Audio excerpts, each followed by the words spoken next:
The cold metal of the handcuffs bites into his wrists as Officer Travis Doyle tightens them with unnecessary force.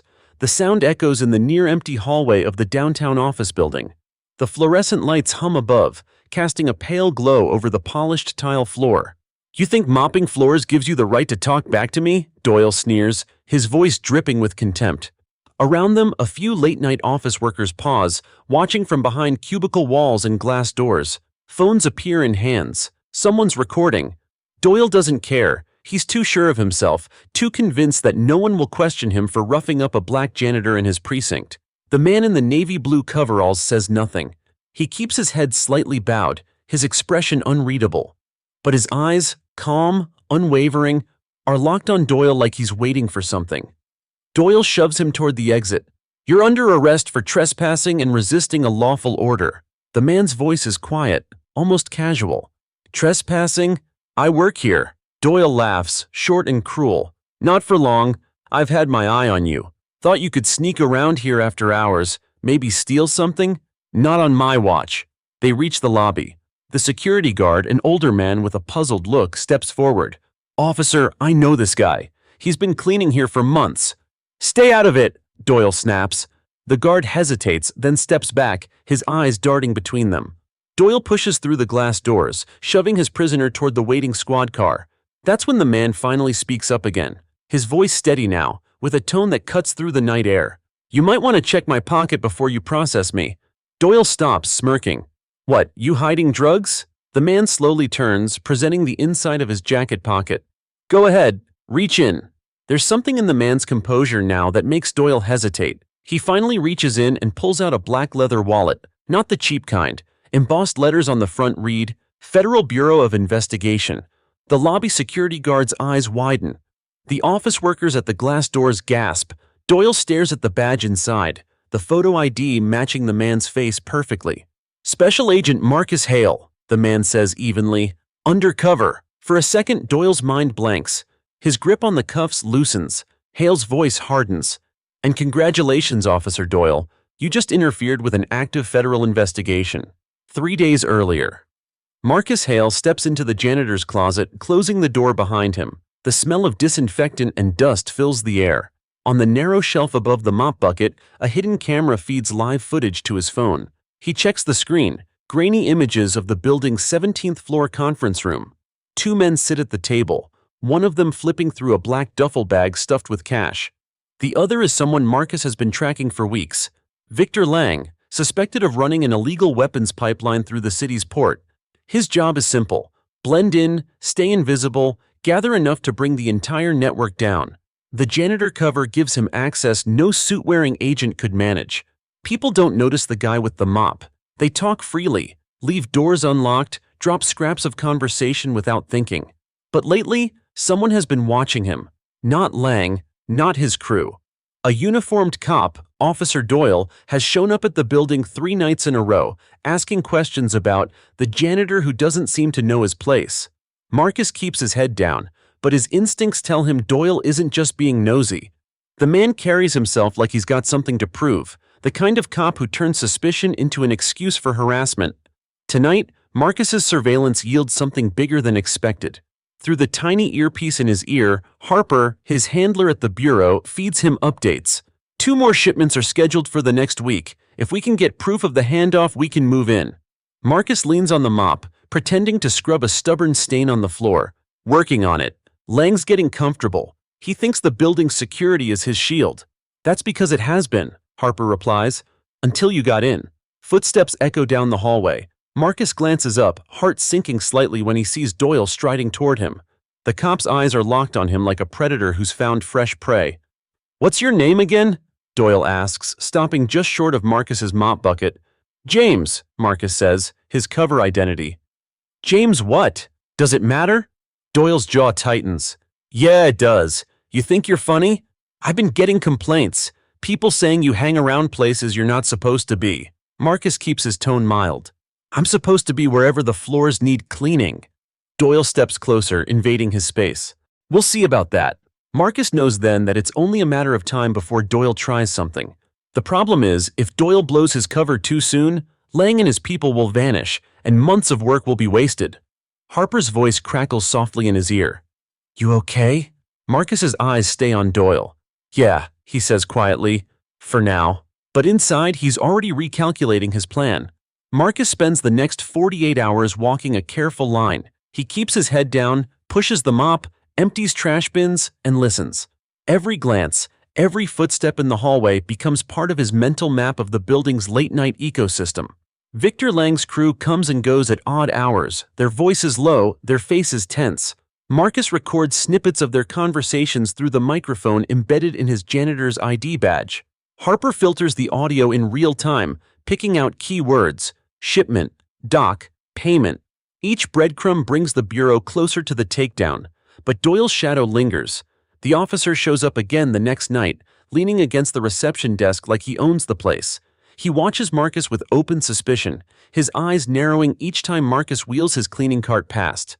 It's clear Doyle isn't here for routine patrol. He's hunting. At 1:15 a.m., Marcus wheels his cart toward the 17th floor, Lang's preferred meeting spot. The hallway is quiet, the hum of the HVAC masking his footsteps. He pauses outside the conference room, placing a dust rag under the door to block the light from the camera's tiny indicator. Inside, the camera captures Lang exchanging a manila envelope with a man Marcus doesn't recognize. Tall, thin, wearing a black hoodie pulled low over his face. Through the earpiece, Harper's voice is urgent. "Marcus, we've got facial recognition on the other guy, Anthony Rojas. He's wanted in 3 states for arms trafficking. This is big." Marcus murmurs under his breath, "Then we've got what we need." But just as he's about to wheel the cart away, heavy footsteps pound down the hallway. He doesn't have to turn around to know it's Doyle. "Well, well," Doyle says, his voice thick with accusation. "What's a janitor doing on the 17th floor at this hour?" Marcus straightens slowly, keeping his expression neutral. "Cleaning, that's my job." Doyle steps closer, glancing at the conference room door. "Nobody works up here this late. You got a key?" Marcus shrugs. "Security lets me in." Doyle's eyes flick to the rag under the door. He bends down, pulls it free, and stares at Marcus. "Funny, looks like you were hiding something." Marcus knows he has seconds to steer this conversation away from the truth. "You're imagining things, officer," Doyle smirks. "Maybe, or maybe I'm about to find out what you've been up to." He reaches for the conference room door handle. "Don't," Marcus says sharply, stepping forward. Doyle freezes, then grins like he's caught a rabbit in a snare. "Why not? Afraid of what I'll see?" Inside Marcus's earpiece, Harper whispers urgently, "If he opens that door, the whole op is blown." Marcus calculates fast. He can't blow his cover by revealing his badge now, but he also can't let Doyle walk into that room and spook Lang. He needs a diversion. He tips the mop bucket deliberately, sending a wave of dirty water splashing across the floor and directly onto Doyle's boots. Doyle curses, stepping back. "What the hell?" "Slippery floor," Marcus says calmly. "Wouldn't want you to fall." Doyle glares at him, clearly itching for an excuse to escalate. "You think you're funny? Let's see if Internal Affairs thinks so too." Marcus wheels his cart away, but he can feel Doyle's eyes burning into his back. He knows the cop isn't finished. 2 hours later, Harper calls. "We got solid audio on Lang and Rojas, but there's a problem. Doyle ran your name through the system. The cover identity holds, but he's been asking around about you at other buildings. If he digs too deep..." Marcus finishes the sentence for her. "Hoy, he'll find cracks." The next night, Doyle ups the ante. Marcus is scrubbing the marble lobby floor when 2 patrol cars pull up outside. Doyle strides in with another officer, loud enough for the security guard to hear. "That's him," Doyle says, pointing at Marcus. "Suspicious behavior. Trespassing after hours." The second officer looks uncertain. "You sure?" "Positive," Doyle snaps. "Cuff him." Marcus lets them take his wrists, his mind racing. This isn't just harassment anymore, it's an arrest. Doyle's going to haul him to the precinct, run fingerprints, and when the system flags his real identity, Lang will know the Bureau's been watching. In his ear, Harper's voice is urgent. "Marcus, you can't let them process you. We're too close to the takedown. You've got to control the reveal." Doyle tightens the cuffs with a satisfied smirk. "Let's see how tough you are when you're in a holding cell." Marcus meets his eyes, calm as ever. "Careful what you wish for, officer." Doyle laughs, shoving him toward the door. Outside, the cold night air bites at Marcus's skin. The flashing lights of the patrol cars paint the sidewalk in red and blue. Office workers watch from behind glass, phones raised, recording. Marcus takes a slow breath. He's out of options. It's time to end this, on his terms. Check my jacket pocket, he says evenly. Doyle rolls his eyes. Oh, here we go again. But when he reaches in and pulls out the black leather wallet, the mood shifts instantly. The bold gold lettering, Federal Bureau of Investigation, catches in the light. Doyle's smirk falters. Marcus leans forward slightly. Special Agent Marcus Hale, Undercover. And congratulations, Officer Doyle, you just obstructed a federal investigation. The crowd murmurs. Phones keep rolling. Doyle stands frozen, his grip on the cuffs loosening. Harper's voice crackles in Marcus's ear, low and grim. Now it's out there. Finish it. For a long moment, the only sound in the street is the low hum of the patrol car engines. Doyle's hand hovers over the cuffs, frozen between letting go and tightening them again. His partner shifts uncomfortably, eyes flicking between the badge in Doyle's hand and Marcus's steady gaze. "You're FBI?" Doyle says finally, his voice low, almost disbelieving. Marcus doesn't flinch. "Undercover, for months, and you just dragged me into the open in front of half the building." Murmurs ripple through the small crowd of late-night office workers and curious bystanders. Several phones are still aimed at them, recording every second. Marcus knows the footage will hit social media before the hour is over. The security guard from the lobby steps forward. "Officer, I told you he works here. You've made a mistake." "Stay back," Doyle snaps, but there's no conviction in his voice now. Marcus takes a measured step forward. "Here's what's going to happen. You're going to take these cuffs off and you're going to walk away. Because if you interfere again, I'll make sure Internal Affairs sees every second of this on the evening news, and every second from your disciplinary file." Doyle's jaw tightens. His pride is a live wire, but the reality of the badge in his hand is a heavier weight. Slowly, reluctantly, he unlocks the cuffs. The metal clicks open and Marcus rubs his wrists, never taking his eyes off Doyle. "This isn't over," Doyle mutters. "It is for you," Marcus says evenly. "Stay out of my way." Doyle turns sharply and stalks toward his patrol car, his partner trailing behind. The crowd disperses in hushed whispers, but Marcus knows the damage is done. His cover is thin now. Too many eyes have seen too much. Harper's voice fills his ear, calm but urgent. "We can work with this. Lang might not have seen you in person, but Doyle's going to talk. We have to move fast." Marcus starts walking toward the building's side entrance, speaking low. "How fast?" "Tonight," Harper says. "We've got enough to push for warrants, but if Lang catches wind, he'll torch everything before we can grab him. Can you keep him in the building?" Marcus considers. "I can try, but if he's spooked, he'll run." "Then don't give him a reason to spook." Inside, the building feels different. The hallways are emptier, the fluorescent lights harsher. Marcus ditches the mop bucket and heads straight for the janitor's closet, retrieving the hidden camera feed on his phone. The conference room is empty now, but the duffel bag is still there, shoved under the table.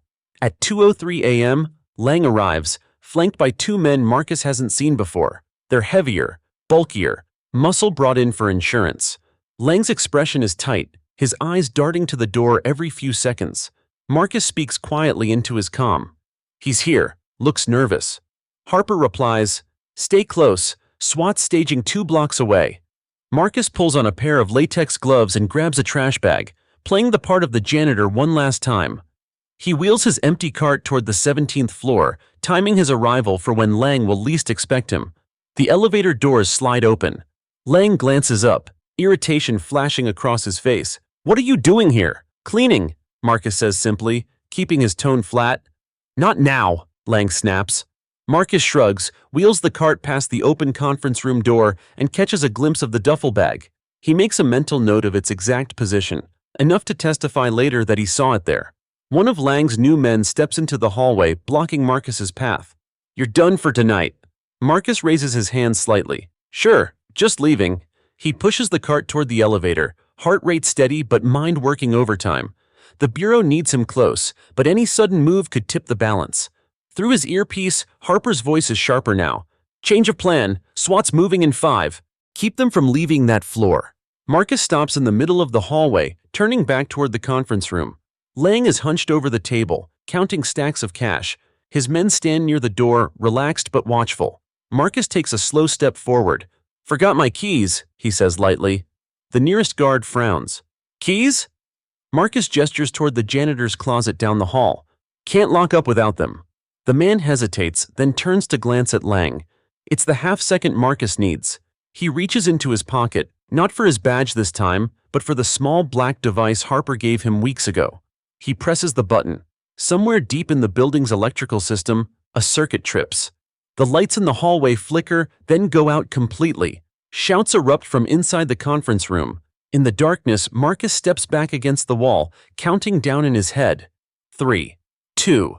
The stairwell door bursts open. Boots pound against the floor. Flashlights slice through the darkness. Federal agents! Don't move! Chaos explodes.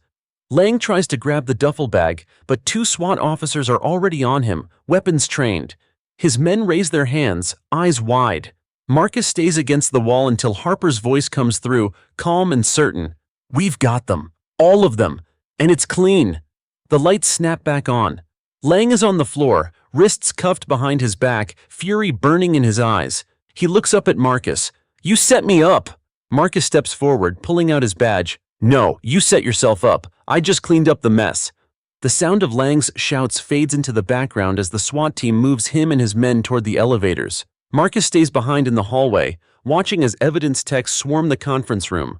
The duffel bag is unzipped, revealing stacks of $100 bills and a neat row of black market pistols wrapped in plastic. Cameras flash, gloves snap, and each piece is tagged, logged, and sealed. Harper's voice comes through his earpiece, still crisp but now carrying the edge of relief. That's it, Marcus. Months of work, all tied up tonight. You did it. Marcus exhales slowly. We did it. He starts down the hallway, intending to head to the lobby and debrief in person. But when the elevator doors open, it's not SWAT he sees. It's Doyle, standing in the middle of the lobby, arms crossed. His partner is nowhere in sight. The set of his jaw says he's been waiting. Well, Doyle says, his voice dripping sarcasm, guess you were telling the truth. Marcus keeps walking, his expression neutral. Guess so. Doyle steps into his path. You could have told me. You weren't cleared, Marcus replies flatly. Cleared? Doyle barks out a bitter laugh. I'm a cop. I work this beat. You think I couldn't have helped? Marcus doesn't break stride, forcing Doyle to move or be shoved aside. Help isn't what you were doing. The lobby's glass doors slide open and the cold air of the early morning rushes in. Outside, the street is half empty. The city still between night and day. Marcus heads for the bureau's black SUV parked at the curb. Doyle's voice trailing behind him. This isn't over, Hale. You made me look like a fool. Marcus doesn't turn around. He gets in the SUV, closes the door, and lets Harper drive them away. They ride in silence for several blocks before Harper glances over. Doyle's going to be a problem. Marcus stares out the window at the blurred lights. Only if he's stupid enough to try again, but he knows Doyle's pride was cut deep tonight, and pride can be dangerous. The next day, news of the bust hits every major outlet. Grainy phone footage of Marcus revealing his badge plays on repeat, the moment slowed down for dramatic effect. Anchors speculate about the undercover operation, commentators praise the Bureau's work, and in the corners of the internet, conspiracy theories sprout like weeds. Marcus avoids the coverage. His job isn't over yet. Lang's arrest will lead to warrants, interrogations, and a paper trail stretching across state lines. But it's the local fallout that worries him most. By the third day, Doyle finds him. Not on the street, not in uniform, this time in plain clothes, waiting outside a small diner on the edge of the precinct's territory. You planning on eating here? Doyle asks as Marcus steps up to the door. Marcus doesn't answer. He just walks inside, chooses a booth in the back, and waits. Doyle follows, sliding into the opposite seat. I've been thinking, Doyle says, leaning forward. You embarrassed me, made me look corrupt in front of a crowd. But maybe we can work something out. Marcus raises an eyebrow. Work something out, Doyle smirks. You know things about me, about this city, and I know things about people who won't talk to the feds. Could be mutually beneficial. Marcus takes a slow sip of his coffee. Or it could be obstruction. Again. That's not what I'm offering. Doyle's tone softens, just enough to sound almost convincing. I want in. Whatever you're working on next, I can get you in places you can't go alone. Marcus studies him, searching for the angle. And why would I trust you? Doyle leans back. Because I hate the same people you do. And because if I wanted to burn you, I'd have done it already. It's tempting in a way Marcus doesn't like to admit. An in with local law enforcement could open doors, literally and figuratively. But Doyle's history of bending rules to suit himself makes him unpredictable. "Not tonight," Marcus says finally. "If I need you, I'll find you." Doyle smirks again, as if that's the answer he expected. "I'll be around." When Marcus leaves the diner, the cold air bites harder. Harper is waiting in the SUV across the street. As Marcus gets in, she glances at him. What did he want? To make himself useful, Marcus says. "You buying it?" Marcus shakes his head. "Not yet." Over the next week, Lang's associates start falling like dominoes. Each arrest brings more files, more bank accounts, more names. The bureau works around the clock, flipping low-level players into informants. But late one night, Harper calls Marcus to the command center. On the big screen, security footage plays from a warehouse 2 neighborhoods over. In the grainy black and white, Doyle is there, talking to a man they've been chasing for months. A man on Lang's contact list. Marcus feels the shift in his gut. So much for trust. Harper's eyes are cold. Looks like he wants to be in the game, just not on our side. Marcus leans forward, staring at the paused frame of Doyle shaking the man's hand. Then we make him our next target. Outside, the city sleeps, unaware that one dirty cop's pride has just lit the fuse on the next operation. The footage replays in Marcus's mind all night. The handshake, the subtle lean-in, the way Doyle's eyes scan the perimeter before speaking. It's the behavior of someone who knows the stakes and still chooses to gamble. By morning, Marcus is in Harper's office, the blinds drawn, a pot of coffee already half empty between them. "We can't just pick him up," Harper says, rubbing at her temple. "Not without context. That handshake could be anything, a favor, an introduction, even a setup." Marcus shakes his head. "It's not a setup. Doyle's too proud to play bait for us. He's in it for himself." Harper scrolls through the file on her tablet. The man he met, Rico Alvarez, runs stolen goods through 3 counties, no priors that stick. He's smart enough to stay one step ahead. Until now, Marcus says. They decide on a shadow operation. No official task force, no visible bureau presence. Marcus will follow Doyle, off the books, tracking his movements and contacts. If Doyle is working with Alvarez, he'll slip eventually. For 3 nights, Marcus shadows him from a distance, blending into the city's noise. Doyle moves with purpose, never lingering in one place too long. He visits bars where off-duty cops drink without asking questions, diners that never close, and the dim-lit back rooms of pawn shops. On the 4th night, Marcus gets his break. Doyle leaves a rundown billiards hall just after midnight, slipping into the passenger seat of a beat-up pickup truck. The driver's face is unmistakable. Alvarez. Marcus tails them across the city, keeping far enough back to avoid suspicion. The truck winds into an industrial district, finally stopping outside a warehouse with boarded-up windows. Inside, through a crack in the rusted door, Marcus sees the meeting. Stacks of crates line the walls. Alvarez opens one, revealing high-end electronics still in factory packaging. Doyle examines a box, nodding like a man closing a deal. Money changes hands. Thick envelopes passed quickly and tucked into Doyle's jacket. Marcus records every second on a concealed camera. But he knows the footage won't be enough. They need the why, not just the what.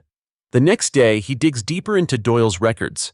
Bank statements show sudden cash deposits just under the reporting threshold. Traffic citations disappear from the system days after being issued. And buried in an old case file, Marcus finds a complaint from a street vendor, alleging Doyle took protection money to let him operate. The complaint went nowhere. By the end of the week, Marcus has a pattern. Doyle isn't just dabbling, he's embedded. And Alvarez is using him as a shield, a uniformed buffer against raids and investigations. Harper studies the evidence and makes the call. We bring him in, quietly, tonight. Marcus isn't surprised, but he feels the weight of it. Taking down Lang was one thing. Doyle is still a cop, still part of the thin blue line that's supposed to protect the city. But letting him keep working would mean every arrest he makes, every report he files, could be tainted. They set up in an unmarked van across from the warehouse. Through night vision optics, Marcus watches Doyle arrive, his posture relaxed. Inside, he greets Alvarez with the ease of an old friend. Harper's voice is calm in his earpiece. On your go. Marcus waits until Doyle is mid-sentence, a laugh still on his lips, before pushing through the warehouse door. Evening, gentlemen. The shift in the room is immediate. Alvarez freezes, his hand halfway to a crate. Doyle turns, and for a split second, his face is unreadable. shock, then anger, then something closer to resignation. "You've been busy," Marcus says, stepping closer. Doyle's eyes flick to the shadows at the edge of the room where Harper and two other agents step into view. "This what it's about? You tailing me?" Marcus doesn't answer. He pulls a slim folder from his coat and lets it drop onto a nearby crate. Photos spill out. Grainy images of Doyle with Alvarez, timestamps in the corner, bank slips, surveillance stills, the warehouse meeting from earlier in the week. Doyle exhales, a long, slow breath. "You don't get it, Hale. This city, it eats the good ones alive. You either play the game or you get buried." "You played," Marcus says evenly. "Now it's over." Harper steps forward, cuffs in hand. "Michael Doyle, you're under arrest for conspiracy, racketeering, and aiding and abetting criminal enterprise." Doyle doesn't fight when the cuffs click shut, but his eyes never leave Marcus. "You think you're better than me? Give it time. This city'll break you too." Marcus doesn't respond. He watches as Doyle is led out into the night, his badge stripped from his belt, his future reduced to the back seat of a bureau transport. Alvarez tries to run when the agents move in, but he doesn't make it past the door. By the time the warehouse is cleared, Marcus knows the case will make headlines by morning. Back in the van, Harper looks at him. "2 big takedowns in less than a month. You're making enemies fast."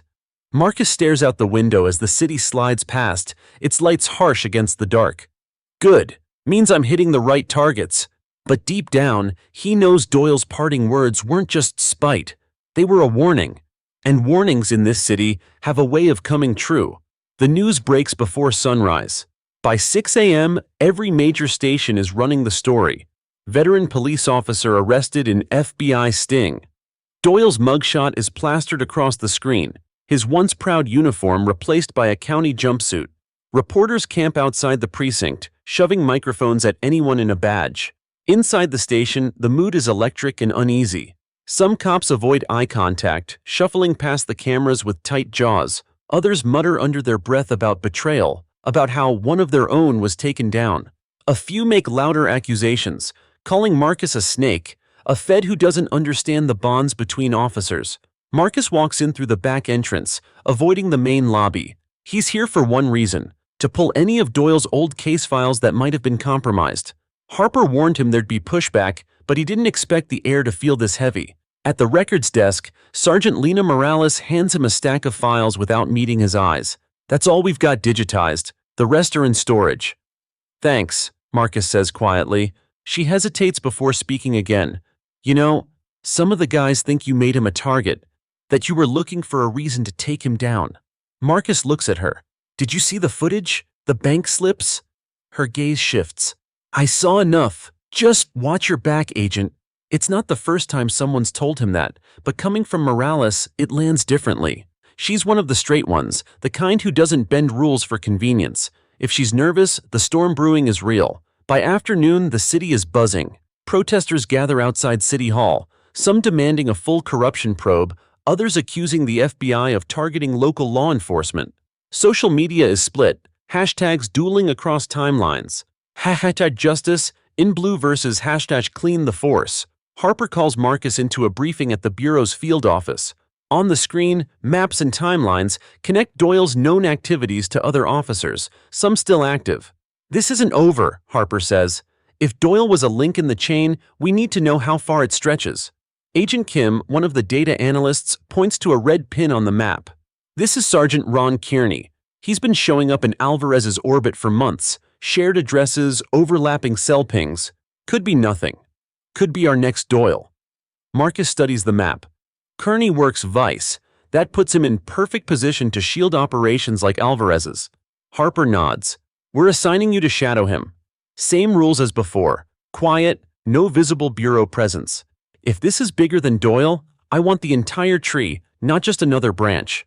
That night, Marcus sits in an unmarked car outside a grimy strip of bars in Kearney's sector. The man moves differently than Doyle, less careless, more cautious. He doesn't linger in the open. Every interaction is short, his back always to a wall.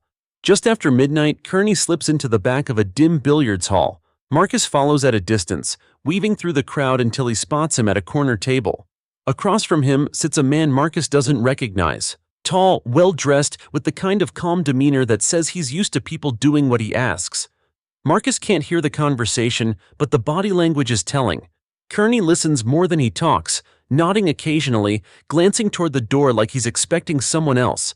Minutes later, the someone else arrives. Rico Alvarez. Marcus's pulse kicks. Alvarez should be locked down after Doyle's arrest, his network disrupted. Instead, he looks untouched, sliding into the booth like a man taking his rightful seat. The three talk for several minutes, then Kearney passes something under the table. Marcus catches the glint of metal, a key maybe, or a USB drive. Whatever it is, Alvarez pockets it without looking. Marcus slips out before they can notice him, his mind already working through the angles. Doyle's arrest didn't cripple Alvarez, it just made him adapt. And Kearney might be the next piece keeping him protected. Back at the field office, Harper listens to Marcus's report, her expression tightening. If Alvarez is cozying up to another cop this quickly, we're not dealing with desperation, we're dealing with strategy. Marcus nods, and if Kearney's playing along, he's not just dirty, he's learned from Doyle's mistakes. The next day, Alvarez's name surfaces in connection to a warehouse fire on the south side. Officially, it's labeled an accident. Unofficially, Street Talk says it was a purge, evidence burned before it could be seized. Marcus can't prove it yet, but the timing fits too neatly. He tails Kearney for another 2 nights, gathering footage, noting patterns. The man never carries the same phone twice. He meets contacts in crowded, noisy places where surveillance is harder. He's careful but not untouchable. On the 3rd night, Marcus gets a break. Kearney heads to a storage facility just outside the city limits. He enters alone, stays inside for nearly an hour, and leaves with a duffel bag. Marcus slips inside after he's gone, using a set of universal picks. The unit smells faintly of gasoline. Inside are boxes, some empty, some still sealed. The labels make his chest tighten. Police evidence property marked with case numbers that don't match any current investigations. He photographs everything, careful not to disturb the contents. When he's done, he locks the unit exactly as he found it. Back in the car, he calls Harper. "We've got him." Her voice is steady. "Good. Now we make sure it sticks. No leaks this time." Marcus looks out at the dark stretch of road beyond the windshield. The city sleeps, unaware that the same rot that claimed Doyle is already spreading through another badge. And this time, Marcus knows cutting it out will be even harder. Marcus knows that catching Kearney will require more than just surveillance footage and a storage unit full of questionable evidence. Cops like him know the loopholes, the gaps in procedure, and how to spin a story until the truth is unrecognizable. If they want a conviction that sticks, they'll need to catch him mid-crime, no explanations, no wiggle room. In Harper's office, the whiteboard is already crowded with names, dates, and arrows connecting Kearney to Alvarez's network. Harper taps the board with a marker. "We can't let this drag out. The longer he's in play, the more evidence disappears. We bait him, he bites, we close." Marcus leans forward. "What's the bait?" Harper glances at Agent Kim, who brings up a file on the projector. 2 nights from now, there's a shipment coming into the docks. Officially, it's listed as electronics bound for a repair distributor. Unofficially, the distributor doesn't exist. We're putting a crate in that shipment loaded with marked bills and a hidden transmitter. If Kearney's working with Alvarez, he'll hear about it, and he won't be able to resist. Marcus nods, and when he moves on it, we're there. For the next 48 hours, they keep their movements tight. No unnecessary chatter over secure lines, no unusual activity near Kearney's haunts.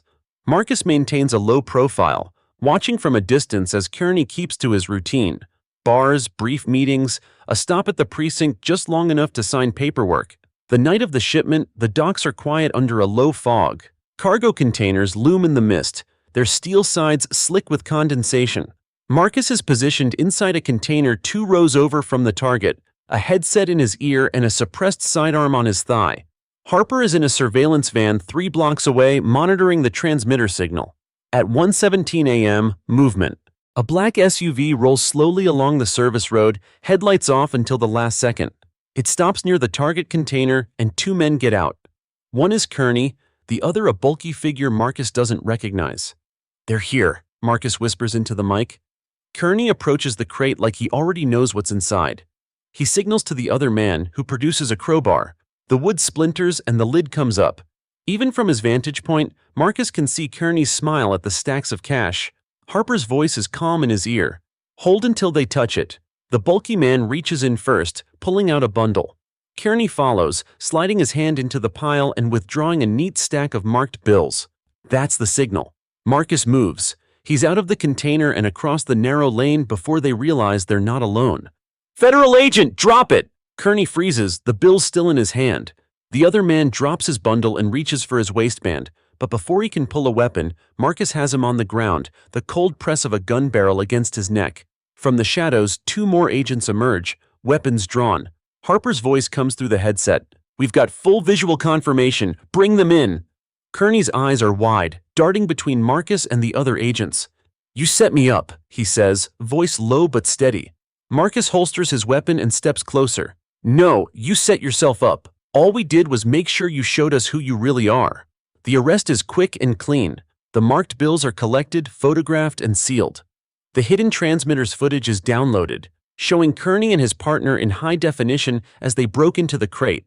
Back at the field office, the mood is different from Doyle's arrest. There's no satisfaction, no celebration, just the heavy awareness that they've cut out another infected piece of the city's police force and that the infection still runs deep. Harper meets Marcus in the briefing room, the case file already thick with evidence. "2 down," she says quietly. Marcus shakes his head. "And Alvarez is still standing," she nods. "For now. But his circle is shrinking, and sooner or later, he's going to make a mistake we can't miss." Marcus leans on the table, studying the photographs of Alvarez that line one side of the board. In each one, the man looks confident, untouchable. But Marcus knows that confidence can crack. He's seen it before. That night, he walks home through the city streets, the sounds of sirens and distant traffic filling the air. Every shadow feels sharper, every glance from a stranger held just a fraction too long. Doyle's warning echoes in his mind. This city'll break you too. Marcus isn't broken yet, but he can feel the pressure building. He's made enemies, powerful ones, and they won't sit back while he dismantles their safety net. The war with Alvarez isn't over, it's barely begun. And as he reaches his building, he notices something small but chilling, a plain white envelope tucked under his door. Inside, no note, no threat, just a single photograph of him leaving the docks earlier that night. Someone's watching. Marcus stares at the photograph for a long time, the grainy black and white image feeling heavier than it should. It's him, mid-step, leaving the docks after Kearney's arrest. The angle suggests distance, maybe a rooftop or a long lens from across the street. Whoever took it wasn't rushing. They had the time, the equipment, and the skill to stay invisible. He slips the envelope into a folder and calls Harper. It's nearly midnight, but she picks up on the second ring. "Talk to me." "I got a visitor," Marcus says. "A photo. Someone's been tailing me." "Any identifying marks?" "Nothing. Just the picture, no note, no message." There's a pause, then Harper's voice hardens. "Don't assume it's random. You've been getting too close to Alvarez. He's sending you a message. He sees you."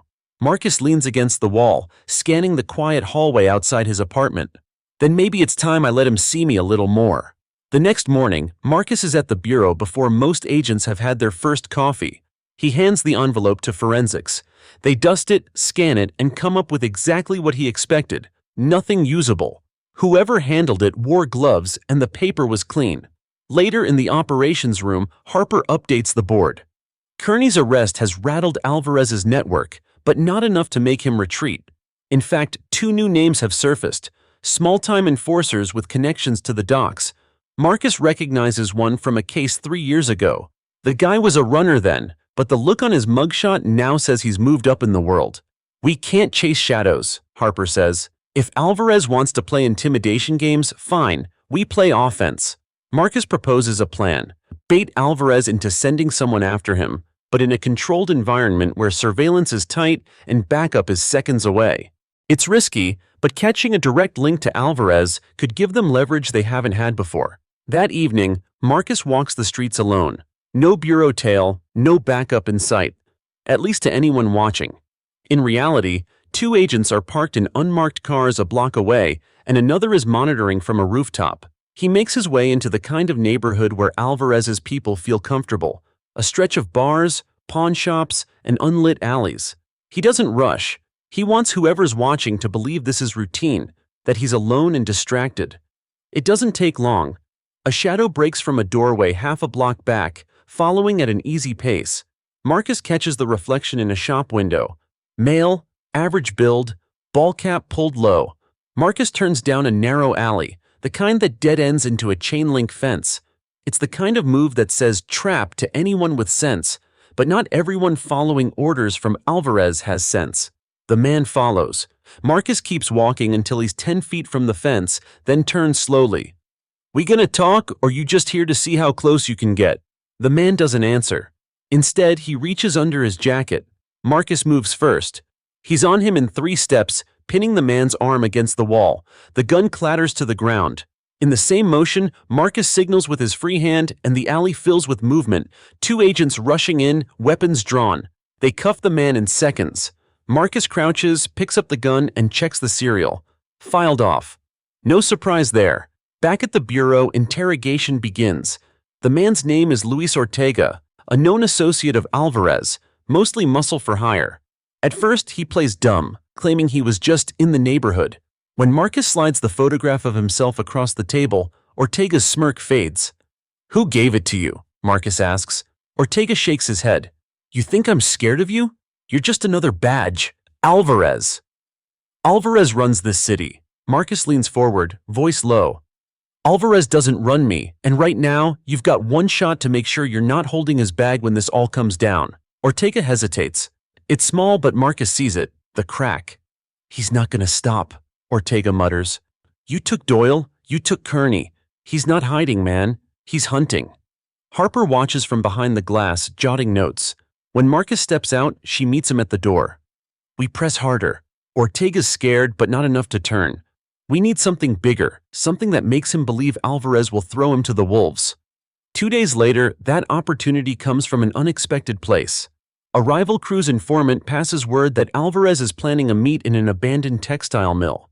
It's supposed to be neutral ground, but everyone knows that in Alvarez's world, neutral just means he hasn't decided yet who won't walk out. Harper wants surveillance. Marcus pushes for more. "If we're close enough, we catch faces, voices. We hear something we can use to flip Ortega." That night, Marcus and a small team set up in the shadows of the mill. Through a cracked window, they watch Alvarez arrive, flanked by 2 guards. He meets with 3 men Marcus doesn't recognize. The talk is quiet, but the body language isn't. Sharp gestures, tense shoulders. Then, one of the men slides a folder across the table. Alvarez flips it open. Even from this distance, Marcus sees the photographs inside. His photographs. It's not just that Alvarez has been watching him. He's been cataloging him. Movements, meetings, patterns, all laid out like a hunter's notes on his prey. Harper's voice comes through the earpiece, tight and low. "Marcus, we've got a problem." Marcus doesn't flinch as Harper's warning crackles in his earpiece. His eyes stay locked on Alvarez, who is now flipping through the photographs with an unsettling calm. The man's expression is almost bored, like he's reviewing a menu, not a dossier on a federal agent. One of Alvarez's guards leans in, whispering something. Alvarez smirks and closes the folder. He taps the edge of it against the table, then slides it back toward the man who delivered it. The gesture is dismissive, but Marcus recognizes it for what it is. A silent order. "They're going to move on you," Harper says. "I know," Marcus replies. His voice is steady, but his mind is already racing. The meet continues for another 15 minutes, mostly talk about territories and shipments, but Marcus's focus is on the folder. Whoever took those pictures has been watching him for weeks, maybe months. And if Alvarez has them, it means his enemy knows his patterns, his routes, his habits, even where he sleeps. When the meeting breaks up, Alvarez leaves with both guards, the folder under one arm. Marcus signals to the surveillance team. "Stay on him, but don't crowd.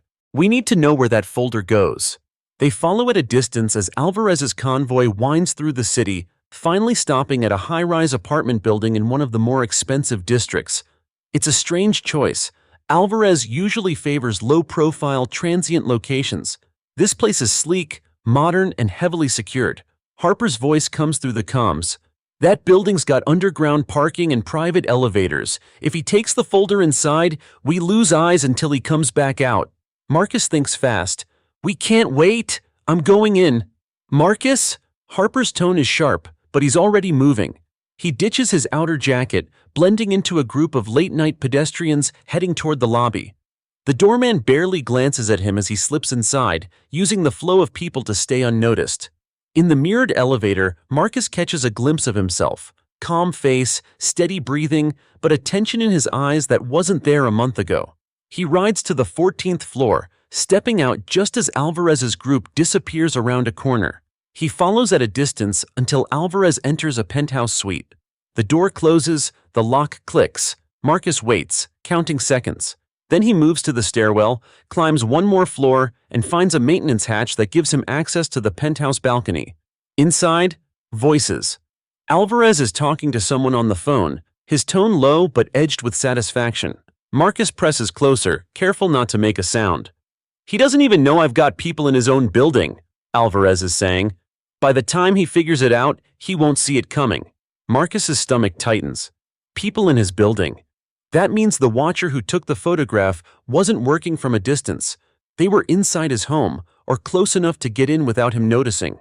A burst of laughter from Alvarez cuts through the tension.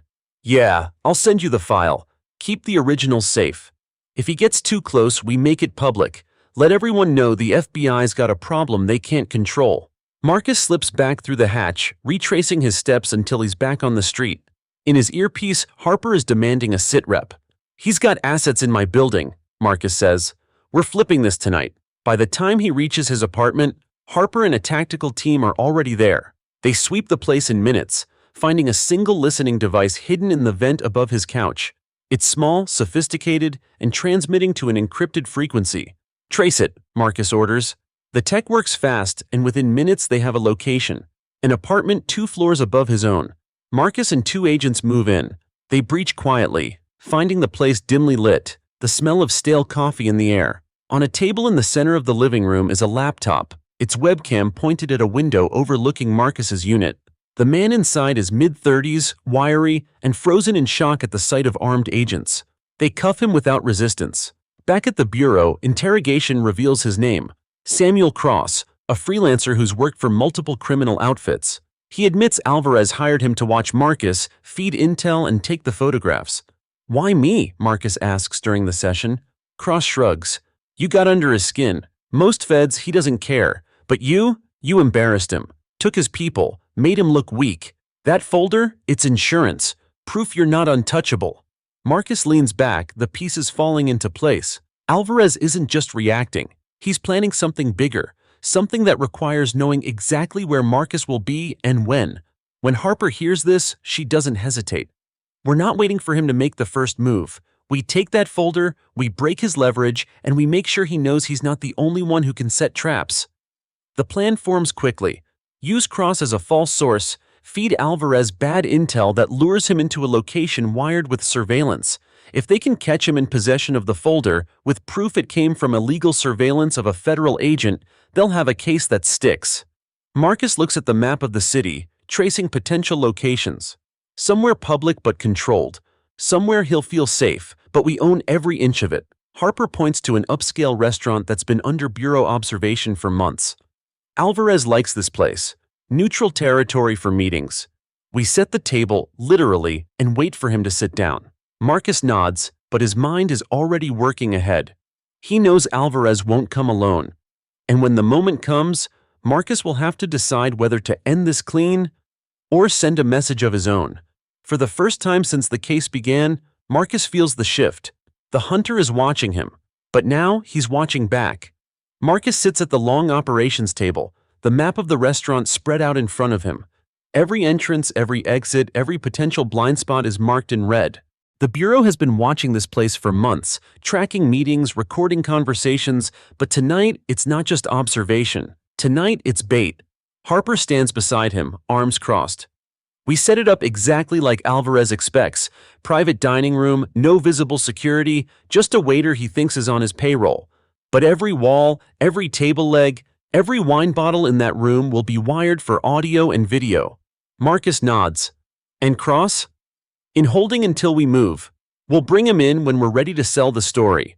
The story is simple but dangerous. Cross, under Bureau supervision, will call Alvarez and tell him Marcus is planning a meet with a contact who wants to sell evidence against Alvarez's network. The catch?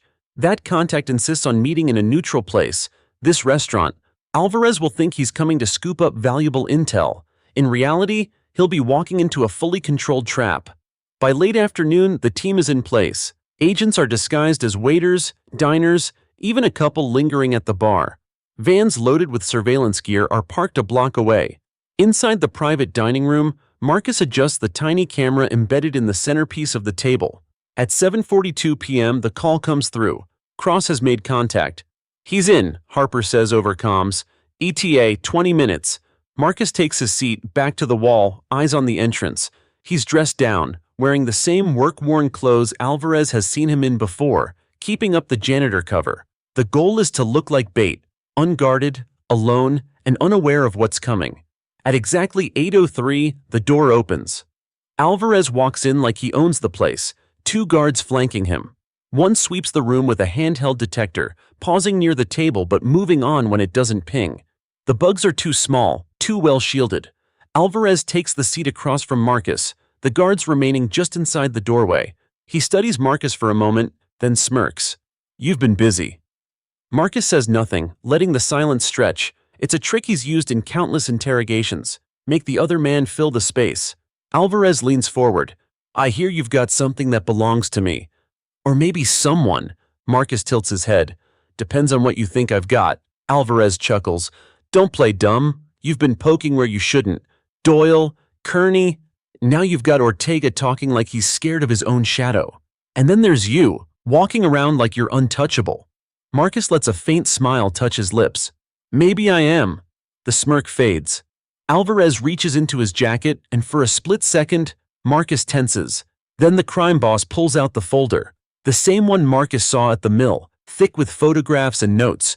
He drops it on the table, the sound loud in the quiet room. "You want to play games? Fine. But this," Alvarez taps the folder. "This is every step you've taken for the last 2 months. Every meeting, every phone call, every time you left your apartment. I could end you without firing a shot." Marcus rests his hands on the table, keeping them visible. "So, why haven't you?" Alvarez leans back, shrugging. "Because I'd rather use you. You're good. You see things my people miss. You work angles no one else has the nerve to. I could use a man like that." It's almost laughable, the idea that Alvarez thinks he can recruit him. But Marcus keeps his expression neutral. "And what's in it for me?" "Protection," Alvarez says simply. "From the law, from my rivals, from anyone who thinks they can touch you. You walk away from whatever case you think you've got, and we both win." In Marcus's ear, Harper's voice is low. "We've got audio, clear as day. Keep him talking." Marcus leans forward, lowering his voice just enough to make Alvarez do the same. "Protection's nice, but I'm more interested in what's in that folder." Alvarez studies him for a long moment, then slides the folder across the table. "Consider it a sign of good faith." Marcus opens it, flipping through pages he's already memorized from the grainy glimpses at the mill. But now he sees more. Names, phone numbers, addresses. Not just his own surveillance, but notes on other targets. Judges, business owners, even a city councilman. This isn't just leverage against him. It's a map of Alvarez's entire influence network. He closes the folder and looks up. "You're trusting me with this?" Alvarez smiles faintly. "I'm trusting that you're smart enough not to cross me." Marcus feels the weight of the moment. He could signal now, end it here. The team is ready. The evidence is in his hands. But Alvarez is here, unguarded in a way Marcus hasn't seen before. If he can push just a little further, maybe they get more than the folder. Maybe they get Alvarez himself, confessing to enough crimes to bury him for life. So Marcus sits back, folds his hands, and says, "All right, let's talk about how this works."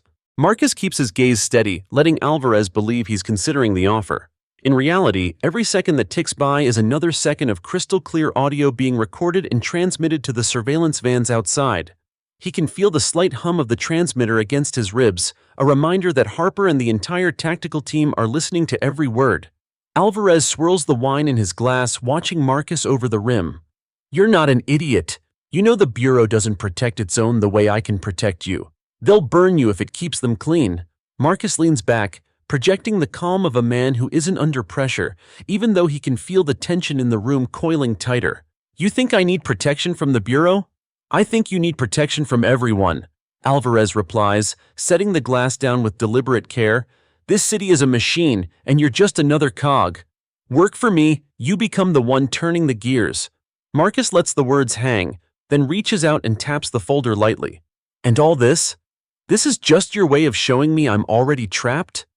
Alvarez's smirk returns. Trapped? No, educated.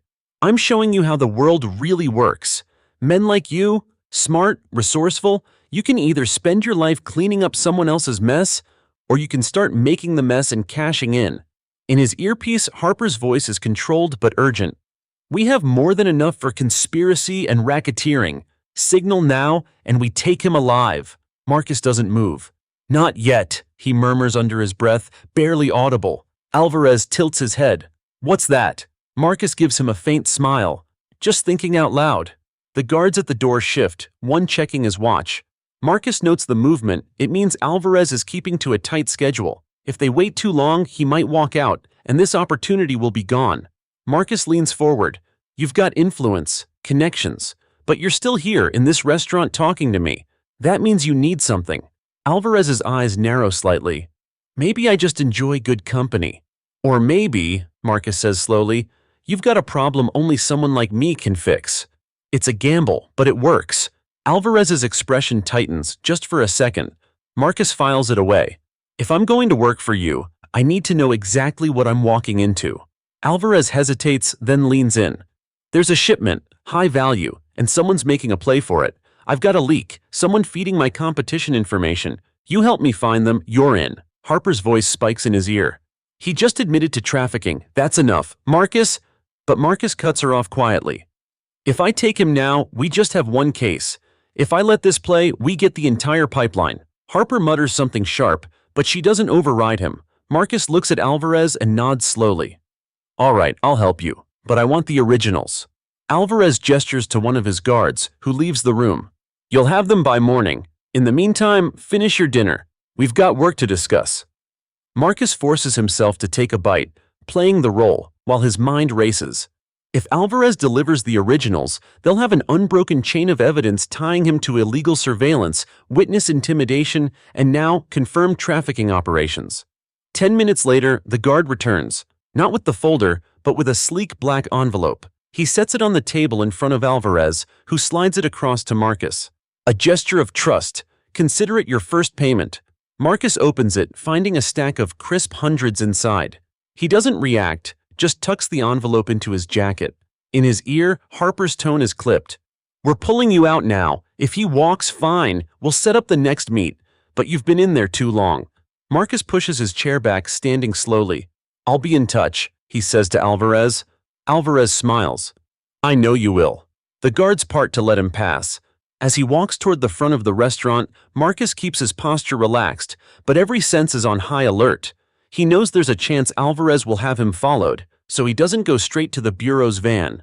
Instead, he loops through 2 city blocks, ducking into a service alley before finally slipping into the back of the surveillance vehicle. Inside, Harper is waiting, headset still on. You took a hell of a risk in there. Marcus drops the envelope of cash on the table between them. Now we've got leverage of our own. The tech team is already downloading and backing up the recordings. With this, one of them says, we can tie him to half the unsolved cases from the last year. Marcus shakes his head. Not enough. He's careful. We need him caught in the act. Harper sighs, but she knows he's right. Then we move on the shipment. Marcus glances at the clock. It's already past midnight. He said by morning. That means they're already in motion. Harper leans over the map spread on the table. We'll need to find that shipment before it moves out of the city. And if we do, we take him, the cargo, and every one of his people down in one sweep. Marcus nods, the plan solidifying in his mind. Then let's not waste any more time. The clock on the operations table reads 12:47 a.m. when Marcus, Harper, and the core team lock themselves into the command van. The map of the city is glowing on the central monitor, several districts highlighted in red. They know Alvarez's shipment will move before dawn. The only question is where it will surface first. Harper slides a tablet toward Marcus. Our informants say it's coming in through the East River docks, Pier 19. Problem is, Alvarez has people at the Port Authority, and those guys will call him the second they see us. Marcus leans over the map, tracing possible routes with his finger. He won't bring it in directly, too risky. He'll offload to a smaller craft, something fast, maybe a fishing trawler, then run it to a safe house before distribution. One of the analysts chimes in. We've intercepted some chatter on encrypted channels, mentions of a cold drop and a ghost van, could be code for the transfer. Harper exhales slowly. So, we need to be there before the van moves. If it leaves the docks, we could lose it in minutes. Marcus nods. Then we split the team. One at the docks, one shadowing the streets near Pier 19, and another ready to intercept at possible safe houses. No uniforms, no visible FBI presence until the signal. By 1:15 a.m. they're in position. Marcus rides with the street team, tucked into an unmarked SUV 3 blocks from the docks. The air is sharp and cold. The streets mostly empty except for the occasional taxi or late-night delivery truck. Through the windshield, Marcus can see faint movement near the pier. Shadows slipping between containers, a small crane lowering something from a weathered fishing boat to the dock. His earpiece crackles. Dock team here, we've got eyes on the trawler, no markings. 3 men unloading sealed crates, handing them off to 2 others with a dolly. Marcus grips the edge of the seat. Confirm crate size and markings. 2 feet by 3, no external labels. Moving them into a white panel van, no plates. That's the ghost van. Marcus can almost feel the pieces clicking into place. Street team, be ready to follow. No lights, no tail within 3 car lengths. At 1:27, the van rolls out of the pier, its headlights dimmed. Marcus's SUV pulls away from the curb, slipping into the sparse traffic behind it. They keep their distance, using an empty taxi and a box truck as moving cover. For 10 minutes, the van snakes through side streets, avoiding main roads. It finally turns down a narrow industrial block, pulling into a warehouse with rusted doors. The gates close behind it. Harper's voice comes over the comms from the dock team. We've still got 2 crates on the trawler. Alvarez might be splitting the shipment. Marcus processes quickly. If he's dividing, we hit the warehouse first. Less security there. Dock team, hold position until you see my signal. They pull up a block away from the warehouse, killing the engine. From the shadows, Marcus watches 2 men step outside for a smoke, their jackets bulky enough to hide weapons. Inside, faint light spills from high windows, shadows moving across the walls. He turns to his team. We go in quiet, take out the perimeter, then breach from the loading bay. Harper, you stay here and coordinate with the docks. The team moves fast. 2 agents circling to the rear, another slipping along the fence line. Marcus approaches the smokers, using the cover of darkness. He times it with the sound of a passing train, moving in quick and silent. One guard goes down with a chokehold, the other with a swift strike to the jaw. They're dragged into the shadows, zip-tied and gagged. Marcus signals the breach team. A hydraulic cutter makes short work of the loading bay lock, the heavy door rolling up just enough for them to slip inside. The smell hits first. Oil, dust, and something chemical. The van is there. Rear doors open, 2 crates stacked just inside. 3 men are unloading them, one checking a clipboard. Marcus steps forward, weapon raised. Federal agents, hands where I can see them. For a moment, the men freeze. Then one reaches for his waistband. 2 sharp cracks echo in the warehouse. Beanbag rounds from the rear team. The man crumples, wind knocked out of him. Within 30 seconds, all 3 are on the ground, restrained. Marcus moves to the crates, prying one open. Inside, instead of drugs or weapons, are vacuum-sealed packets, each stamped with foreign customs markings. He slices one open, revealing uncut gemstones. Harper's voice comes through the comms. We've got movement at the docks, second van just left, they're heading west. Marcus glances at the team. We hold here, Street Unit 2, pick up that van, don't lose it. The analysts are already buzzing in his ear. Those gems tied directly to a smuggling case in Antwerp last year. If we connect Alvarez to that, it's not just a domestic case, it's international trafficking. Marcus allows himself a grim smile. Exactly what we needed. They secure the warehouse, cataloging every crate, every document, every phone found on the suspects. As the evidence piles up, Marcus knows they're tightening the noose. Alvarez still thinks he's in control, that Marcus is working for him. But by sunrise, the Bureau will have enough to dismantle his entire network. Still, Marcus isn't ready to move on Alvarez yet. Not until they've got him in the act, with his hands on the shipment. He needs to be there when the hammer drops. At 3:04 a.m., Harper radios in. The second van stopped. Safe house on West 43rd. Looks like Alvarez himself just walked in. Marcus's pulse quickens. Then we make our move. Dock team, street teams, collapse on the safe house, quiet until I give the word. The trap is finally ready to spring. The night air is thick with anticipation as Marcus leans over the map in the back of the SUV. The safe house on West 43rd is marked with a blinking red dot, every approach route displayed in detail. Harper's voice in his earpiece is steady, controlled, but he can hear the undercurrent of tension. We've got eyes on the front and rear entrances. 2 lookouts outside, at least 3 inside. Alvarez went in 10 minutes ago. No sign he's leaving anytime soon. Marcus studies the layout one more time. The building is an old brick townhouse, repurposed into something more secure. Reinforced doors, blacked-out windows, and a narrow alley to the side that could serve as both an escape route and an entry point. Street Team 1, hold at the corner of 43rd and 9th. 2, take the alley but keep out of sight. We go in only when I give the signal, Marcus orders. His SUV stops 2 blocks away. He steps out into the shadows, his breath visible in the cold air. The city feels unnaturally quiet at this hour, the usual hum replaced by a taut stillness. As he moves into position, Marcus keeps his eyes on the safe house. Through a tiny gap in the curtains, he can make out faint movement, shadows pacing, a flash of Alvarez's tailored suit. He's talking to someone, gesturing toward what must be the crates. The voice of the rooftop Overwatch agent cuts in. He's counting the merchandise. Looks like a final inspection before distribution. Marcus's grip tightens around the rifle slung across his chest. This is the moment they've been working toward for weeks. Every recording, every undercover meet, every risk, it all comes down to catching Alvarez with the goods in his possession. But Marcus knows the danger too. Alvarez won't go quietly. He's surrounded by loyal men, some of them ex-military, all of them armed and ready to fight. Harper's voice again, low and deliberate. We've got unmarked sedans pulling up. 3, no plates.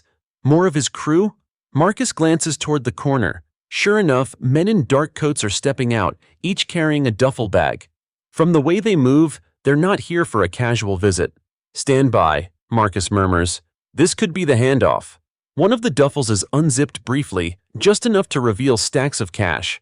The exchange is about to happen. Marcus signals the alley team. Move to breach position. We can't let them leave with that shipment. The seconds stretch. He watches as Alvarez picks up one of the gemstones from the crate, holding it to the light. He says something to the man opposite him, a signal of approval. The man with the duffel steps forward. Now, Marcus says sharply. The alley team hits the side door with a hydraulic ram, the wood splintering under the force. Simultaneously, the front team bursts in, weapons raised, voices commanding. FBI, don't move! Chaos erupts. Alvarez's men reach for their weapons, but the FBI is faster. 2 go down under non-lethal rounds. Another drops his pistol and throws up his hands. Alvarez himself freezes, the gemstone still in his fingers. Marcus steps into the room, eyes locked on him. It's over, Alvarez. But Alvarez recovers quickly, slipping the gemstone into his pocket and raising his hands with a smirk. You think you've won? You have no idea how deep this goes. Save it, Marcus replies coldly. He nods to an agent who moves to cuff Alvarez. Suddenly, one of Alvarez's lieutenants lunges for the back door. Marcus spins, shouting, "Block that exit!" But the man is fast, disappearing into the alley. 2 agents give chase. In the living room, Alvarez remains calm, even as he's pushed toward the wall and searched. Do you really think I'm the one in charge? He says softly, his voice just loud enough for Marcus to hear. Marcus ignores the bait, focusing on securing the evidence. Every crate is photographed, its contents logged. The duffel bags of cash are stacked in the corner, alongside a ledger filled with coded transactions. Outside, the sound of sirens grows louder. Local PD units, called in to help secure the perimeter, begin blocking off the street. Curious neighbors peek from behind curtains, their eyes wide at the sight of armed agents swarming the block. The chase team returns, shaking their heads. He's gone. Probably had a car waiting around the corner. Marcus files that away for later. Right now, the priority is Alvarez. The man is loaded into the back of a Bureau SUV, still smirking like he knows something they don't. Harper comes over, her brow furrowed. We've got enough to bury him, but you think he's right, Marcus finishes for her. She nods reluctantly. This feels too easy. He let us catch him. Marcus glances toward the crates being loaded into evidence trucks. Maybe, or maybe he underestimated how much we've got. Still, the unease lingers. Alvarez's network is vast, and cutting off the head might not be enough. There's always the chance that someone bigger is pulling the strings. As the last of the evidence is packed up, Marcus takes one final look at the safe house. Something about the way Alvarez went quietly gnaws at him. Back in the SUV, Harper slides into the seat beside him. "We'll know soon enough. For now, we've won." Marcus doesn't answer immediately. His eyes are fixed on the rearview mirror, where the convoy of bureau vehicles moves through the dark streets. Somewhere in the distance, a single set of headlights turns onto their route, following at a steady pace. Marcus's instincts flare. This isn't over. The bureau convoy moves steadily through the sleeping city, headlights carving narrow paths in the darkness. Marcus sits in the lead SUV, his gaze flicking between the road ahead and the rearview mirror. That lone pair of headlights has been behind them for 6 blocks now. Never too close, never too far. Beside him, Harper scrolls through her phone, reviewing the evidence logs. Everything's accounted for. Alvarez is in custody, the shipment's secured, and the ledger alone should be enough to connect him to 3 major smuggling rings. Marcus doesn't answer right away. His focus is on the rhythm of that trailing vehicle. It keeps perfect distance, matching every turn.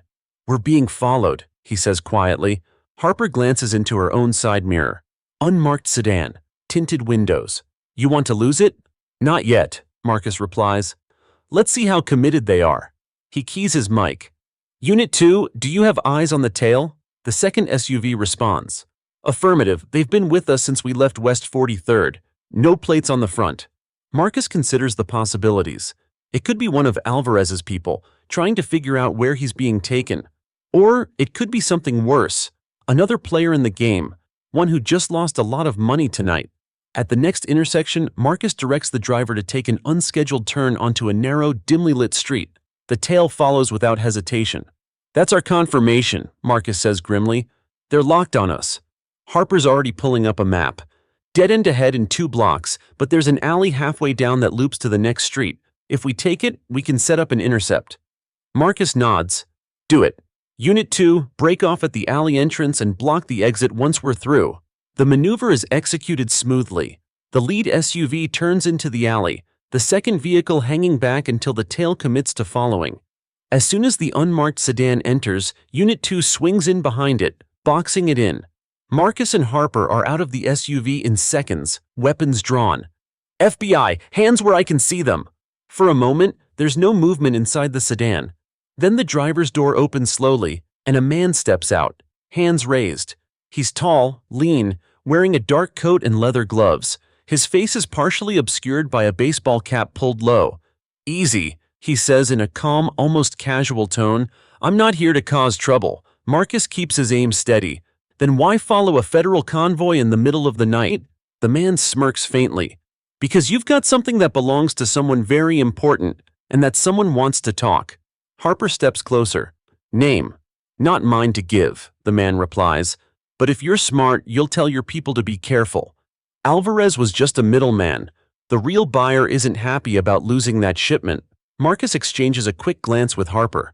This confirms their suspicion. Alvarez wasn't the top of the food chain. "Who's the buyer?" Marcus presses. The man's smirk widens. "Let's just say, you'll know when they want you to know." Before Marcus can respond, the man drops a small black envelope on the ground, steps back into the sedan, and closes the door. The engine roars to life, but the rear SUV doesn't move to block him. Marcus holds up a hand. "Let him go." Harper shoots him a questioning look. "If we stop him now, we get nothing. Let's see where this trail leads," Marcus says. They watch the sedan disappear into the night. Then Marcus bends to pick up the envelope. Inside is a single Polaroid photograph, grainy, taken from a distance. It shows Marcus himself, walking into the Bureau's field office earlier that week. Scrawled across the bottom in red ink are 3 words, "We see you." The air in the alley feels heavier now. Harper studies the photo over his shoulder. "They know who you are, probably know where you live too." Marcus tucks the envelope into his jacket. "Then we move faster. If they're watching us, we're getting close to something they don't want us to find." Back in the SUV, Marcus radios ahead to the holding facility. "Maintain maximum security on Alvarez. No visitors, no phone calls, no movement without my direct authorization." The rest of the drive is silent, the weight of the new threat settling in. When they arrive, Alvarez is still in processing, sitting at a metal table with his hands cuffed. He looks up as Marcus enters, a slow grin spreading across his face. "Did you enjoy my welcoming committee?" he asks. Marcus doesn't react. "Who's the buyer, Alvarez?" Alvarez leans back in his chair. "If I told you, you wouldn't sleep tonight. Might as well get your rest while you can." Marcus leans in just enough to make his point. "You're going to tell me everything. Either now or after your friends realize you can't protect them anymore." Alvarez's grin falters for the first time. Harper steps in. "We've got the ledger, the shipment, and your people. This is your one shot to walk into witness protection instead of a federal cell." For a moment, the room is silent except for the hum of the fluorescent light. Then Alvarez says, "You don't understand. This isn't just about smuggling. It's about leverage. And the man you just stole from, he's in your system, your house, your badge." The words hang in the air like a blade. Marcus feels the implications hit all at once. If what Alvarez is saying is true, someone inside the Bureau is feeding information to a criminal network, and they've just declared war. Marcus leaves the interrogation room with Alvarez's final words echoing in his head. "Your house, your badge." The hallway outside feels colder than it should, the fluorescent lights casting a sterile glow on walls that suddenly seem less secure. Harper is already there, arms folded, eyes searching his. "You think he's bluffing?" she asks quietly. Marcus shakes his head. "No, he's too calculated for that. If he says there's someone inside the Bureau working with his buyer, we have to treat it as fact until proven otherwise." Harper exhales slowly. "Then we've got a bigger problem.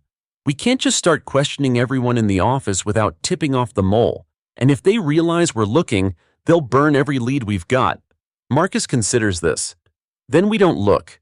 At least not openly. We set up a parallel channel outside the Bureau's main system. Secure comms, off-grid meet points. No one gets access except the two of us and one other person I trust completely." "Who's that?" Harper asks. "Director Monroe," Marcus replies. "She's been in the game for 30 years. If there's a leak, it's not her." They make their way to Monroe's private office, bypassing the main bullpen where agents are hunched over desks, typing reports or making calls. Every face could be the one Alvarez was talking about. Marcus forces himself not to linger on anyone. Monroe listens in silence as they lay out the situation. The photograph in the envelope, Alvarez's insinuations, the possibility of a mole. When Marcus finishes, she leans back, steepling her fingers. "If there is someone inside feeding them intel, we have to assume they already know Alvarez is here, what evidence we have, and what our next moves might be," Monroe says. "That means this investigation is compromised at every level." Harper frowns. "So what's our play?" Monroe looks to Marcus. "You've been under deep cover before. You know how to run a ghost operation. I want you to treat this like enemy territory. Assume every phone, every computer in this building is monitored. You work from the outside. Bring me results, but keep your circle as tight as possible." Marcus nods. "Understood." Before they leave, Monroe hands him a small key. "Storage unit, off-site. It's been my personal go-bag cache for emergencies. You'll find comms gear, surveillance tools, and some cash. Use it." Back in the hallway, Harper murmurs, "Feels like we just got cut loose." Marcus smirks faintly. "We have, and that's exactly what we need." By nightfall, they've relocated to a small, nondescript apartment in Queens. The blinds stay closed, and the only light comes from a single desk lamp in the corner. On the table between them is the black envelope, the Polaroid, and a photocopy of Alvarez's ledger. Harper flips through the ledger again. Most of these transactions are in code. Numbers, initials, shipment weights. But look here, this set repeats every 2 weeks like clockwork. That's a schedule, not a coincidence. Marcus leans over. "If we crack the schedule, we might find the buyer's next move. And if the mole's passing info, they'll have to communicate about it somehow." They start cross-referencing the ledger with Bureau case files on a laptop that's never been connected to the Bureau network. Slowly, a pattern emerges. Each coded shipment coincides with an unrelated Bureau operation that just happened to fail at the last minute. Harper's eyes widen. They're using real operations as cover. The mole leaks details of a legitimate bust to the buyer, who times their own deals to move under the radar. Marcus feels the tension tighten in his chest. And if they've been doing this for months, they've moved millions without anyone noticing. Just then, Marcus's burner phone buzzes. Unknown number. He answers with a cautious, "Yeah." A distorted voice comes through. "You're looking for the wrong people. Alvarez is nothing. The buyer is nothing. The one you want is in your own house, second floor, east wing." The line goes dead. Harper stares at him. "Second floor, east wing. That's the cybercrimes unit." Marcus thinks fast. If the moles in cybercrimes, they'd have access to everything. Case files, surveillance feeds, agent movements, they'd be untouchable. They both know storming into cybercrimes now would blow their cover. Instead, Marcus decides on a more surgical approach. The next morning, Harper schedules a fake briefing in the cybercrimes conference room, inviting only 3 agents whose desks are in the East Wing. Marcus watches from a maintenance corridor through a pinhole camera, noting their reactions as Harper accidentally drops a reference to a non-existent operation in Newark scheduled for the following night. By evening, Monroe calls. "We just got a hit from Newark PD. An informant says there's a major buy happening tomorrow night at the docks. Exact same time as your fake op." Marcus exhales. "That's our mole. Someone in that room passed the info within hours." Harper allows herself a small grin. "Now we just have to catch them in the act." The wind off the river is sharp, carrying the smell of diesel and salt across the Newark docks. Cranes loom like skeletal giants against the night sky, their silhouettes barely visible through the low-hanging mist. Marcus crouches in the shadow of a rusted cargo container, eyes locked on the dimly lit pier 200 yards away. Harper's voice comes softly through his earpiece. "All positions are set. No movement yet." This operation isn't sanctioned by the Bureau. It's a ghost run. No official files, no backup from the main office, no paper trail. Just Marcus, Harper, and 2 agents Monroe trusts implicitly. Their job tonight isn't to stop the buy, it's to catch the mole making contact. Earlier that day, Harper's fake Newark operation was leaked on purpose through the cybercrimes unit. The buy happening tonight is the bait. If the mole shows, they'll have their proof. Through the scope of his rifle, Marcus scans the area. A black SUV sits near the end of the pier, engine running. 2 men stand beside it, one smoking, the other checking his watch. A cargo truck approaches slowly from the far side, headlights cutting through the fog. Harper's voice again. "You see the driver?" Marcus focuses in. The driver steps out, wearing a dark hoodie pulled low. Too far to make a face ID, but his posture is tense, purposeful. Then, movement to the left catches Marcus's eye. A lone figure emerges from the shadows of a warehouse, moving toward the SUV. Marcus zooms in. The figure's wearing a Bureau-issued field jacket. "Harper," Marcus says quietly, "we've got Bureau gear on site." "That's our mole," Harper replies, her tone sharp. "No one else from the office knows about this op." The figure approaches the SUV, hands something small to the man with the watch, a flash drive. The man pockets it quickly, then hands over a thick envelope in return. The mole turns to leave, scanning the area briefly before slipping back toward the warehouse. Marcus's finger tightens on the trigger, but he doesn't fire. They need this person alive. "Harper, cut him off at the north exit," Marcus orders. "I'll take the south." They move fast, weaving through stacked containers and puddles of rainwater. Harper's voice crackles in his ear. "I've got visual, approaching from the east." The mole appears ahead, walking briskly, head down. Marcus steps out from behind a container, weapon raised. "FBI, stop!" The figure freezes, then bolts in the opposite direction, straight toward Harper. She tackles them hard, the impact sending both sprawling onto the wet concrete. Marcus is there in seconds, helping her pin the suspect down. The hood comes off, and both Marcus and Harper stare in disbelief. It's Agent Cole, a mid-level analyst from cybercrimes. Quiet, polite, the kind of guy who blends into the background of every briefing. "Cole," Marcus says, his voice cold, "you've been selling out federal operations?" Cole's eyes dart between them, his breath coming fast. "You don't understand. You think you're stopping criminals, but you're just pawns. The people I work for, they're inside every agency, every department. Taking me down won't change that." Marcus cuffs him, ignoring the rant. "We'll see about that." From the pier, the black SUV starts to pull away, the truck following. Harper calls into her radio. "Team 2, block that exit." But there's no response. A chill runs through Marcus. They're gone.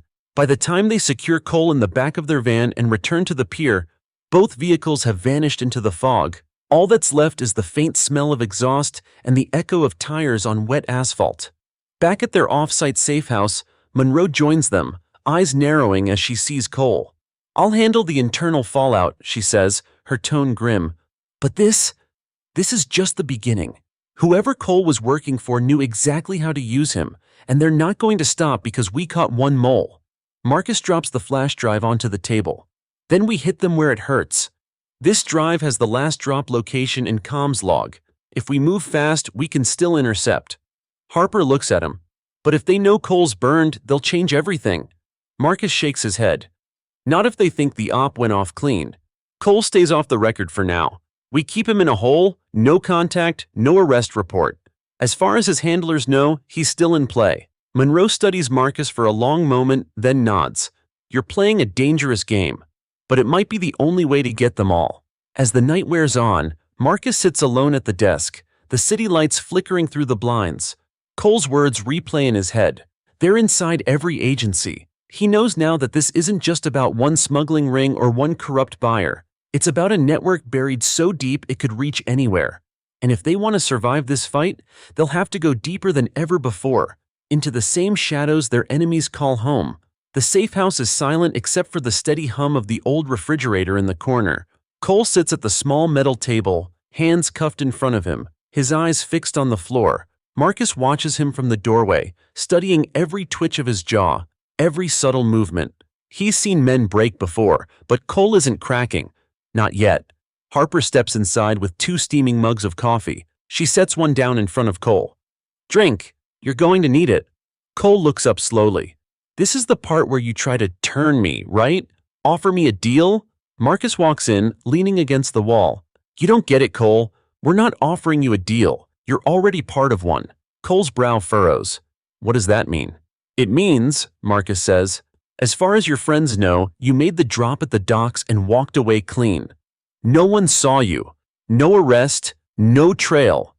You're still their man inside, and that's exactly how it's going to stay, if you want to keep breathing." Cole scoffs. "You think you can scare me?" Harper leans forward, her voice calm but sharp. "You've been playing in a league way above your pay grade. These people don't care about you. If they suspect you've been compromised, you won't make it to sunrise. We're your only chance at living through this." There's a long silence. Finally, Cole takes a sip of the coffee. "What do you want from me?" Marcus doesn't smile. "We want the next meet, the next buyer, the next shipment, and we want you to set it up like nothing's wrong." Cole's eyes narrow. "That's suicide, if they even suspect." "That's why you'll be convincing," Marcus cuts in. "Fear makes the lie real." For the next 2 hours, they work through the plan. Cole will make contact through the same encrypted channel he's used for months, sending a simple confirmation. Shipment delivered. Awaiting next orders. No change in tone, no hesitation. The trick will be maintaining the illusion that he's free, moving, and unmonitored. Marcus knows the risk is enormous. If Cole slips, even slightly, the handlers will smell it. And if they suspect the FBI is watching, the network will vanish like smoke. By midnight, Cole sends the message. No reply comes immediately. A bad sign. Marcus paces the room while Harper sits beside Cole, making small talk that's more like verbal chess, trying to keep him engaged and calm. Finally, at 2:13 a.m., Cole's phone buzzes. A single line appears on the secure chat. 4 days, same channel, new location. Coordinates follow, leading to an industrial park on the edge of Trenton, New Jersey. Marcus copies the coordinates onto a notepad, his mind already mapping possible surveillance points. We've got them. Monroe arrives the next morning and the safe house becomes a war room. Maps cover the table, marked with possible ingress and egress routes. Harper identifies choke points while Monroe's 2 trusted agents work out how to blend into the industrial park without drawing attention. "This has to look like Cole's running it," Monroe says firmly. "If they sense bureau presence, we lose everything." Marcus nods. "We'll run dark. No visible backup, no aerial drones, just ground assets in deep cover." Over the next 3 days, Cole plays his part, logging into his workstation at cybercrimes as if nothing's wrong, slipping out for long lunches, and using burner phones to coordinate with Marcus. Harper stays close enough to intervene if anything goes sideways, but far enough not to spook him. On the 4th night, the industrial park is a maze of shadows and flickering security lights. Cole walks alone toward the designated warehouse, a small earpiece hidden beneath his collar. Marcus's voice comes through, steady and calm. "You're doing fine. Just remember, hand off the package, make small talk, and leave. We'll handle the rest." Inside the warehouse, 3 men wait, none of them familiar to Cole. One, a tall man in a leather jacket, steps forward. "You're Cole?" Cole nods, handing over a sealed duffel bag Marcus had prepared, filled with fake bureau intel and just enough real data to make it believable. Leather Jacket checks the contents, then gestures to one of his men, who hands Cole a small black case. "From upstairs," he says. "They said you'd know what to do with it." Cole keeps his expression neutral, but Marcus hears the hesitation in his breathing. "Copy that," Marcus says in his ear, a quiet warning. The meeting is short. Cole leaves the warehouse without incident, walking into the cool night air. Marcus tails him from a distance until they reach the outer perimeter, where Harper intercepts them. Back at the safe house, they open the black case. Inside is a hard drive, sleek and unmarked. Monroe takes one look at it and says, "If this is what I think it is, it's their entire comms archive." Marcus feels the weight of the moment. Then we just pulled the pin on their whole operation. But Harper's frown cuts through the optimism. Or, we just took exactly what they wanted us to have. Marcus knows she might be right.